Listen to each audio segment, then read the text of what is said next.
Hello everyone, welcome back to my channel. It's Terry, and welcome to another edition of An Orchid A Day.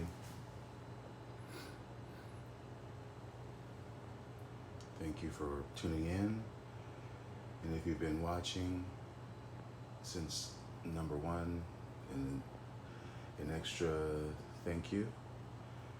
Yesterday was the Illinois Orchid Society meeting up in Chicago, and there was a speaker there, Glenn, who is the owner of Piping Rock Orchids, and I was given a gift and I purchased another plant, so I'm just going to kind of go over them, and here they are. This was actually found when I got home.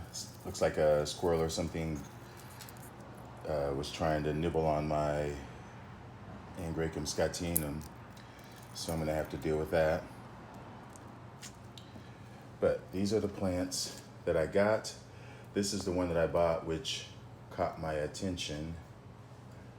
I'm not sure if you can pick up why it caught my attention. Probably not on camera, but in real life, there is a blue tint to these flowers, and it is, I'm not sure if it's the only, but it is a true blue orchid flower. This is the tag. Clisocentrum myrilianum. Yeah, it was fairly pricey. This is a Vandaceous type orchid. These orchids come from Borneo, from upper and lower montane forests.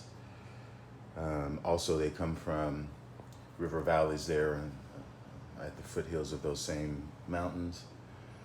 This is a intermediate to cool growing orchid, which I later found out when I got home. And these are fairly hard to find in cultivation, being that it is a blue flower. There is no fragrance to it. These flowers do like intermediate conditions. As I said, they do like partial shade. So these do not get a typical Vanda light, as you would assume by the Tourette style leaves. There's actually another species, which this plant I believe is. This is not the species as it is named. There is a Clisocentrum gokusingii, which is very similar to it, but well, this is that species. I'm sorry. This is not Myrilianum, which is tagged. Myrilianum, it has the same growth, but Myrilianum does not have as thick of leaves, and the spaces between each leaf is more. If this was Myrilianum, there would not be this. It would be just this and then this. It's the spaces between, that's how you can tell the difference in the species. And I do believe that this plant, which is not this plant, has bluer flowers. These are more of a white with some blue shading in it. The other species, which would be this one, Myrilianum, is almost pure blue, and I will put a picture of it I'll put a picture of it right now. As I said, these do like it in cooler conditions and shade. They do like a lot of air movement. That's pretty much their culture. So that's that. The other one that I was given as a gift is Dendrochilum tenellum, which is, that I later found out is a cooler growing Dendrochilum. So I'm not sure if I'm going to keep this one. I'm really kind of over having to give special care outside of the range of what the majority of my plants are in my greenhouse. And so, I mean, while I do have some things that are intermediate growing, I'm trying to limit those number of plants. So I'm not sure about that one. We'll see how it goes. I do love Dendrochilums. I do love them all. So we will see. This Dendrochilum is from the Philippines. As I said, it is grass looking. It gets the inflorescence from in between the newly forming, whatever you want to call these. I guess they're leaves.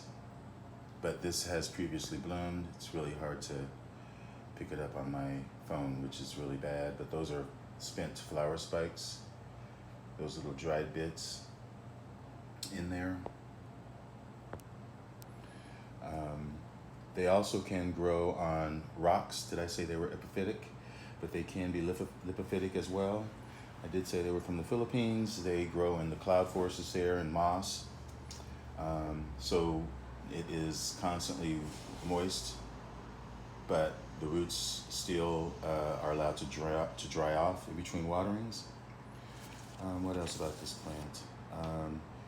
Does like brighter light and lower temperatures from the end of fall until early winter. And again, they like a lot of air movement, and the cooler air temperature, the cooler temperatures at night, the temperature difference between night and day, or day and night, is what causes this plant to initiate spikes in the spring. It generally springs from late winter into the spring. So that is pretty much this plant. The new growths come up in the fall, and I did say it gets those typical dendrochilum, very miniature-esque, minute flower spikes that are sort of daisy chain and or pendant, but they are plentiful. So yeah, that is what I got. And thanks for tuning in again, as I said, for an Orchid a Day. And if you've enjoyed this video, again, press the like button and subscribe to my channel, please. And enjoy your orchids. Bye.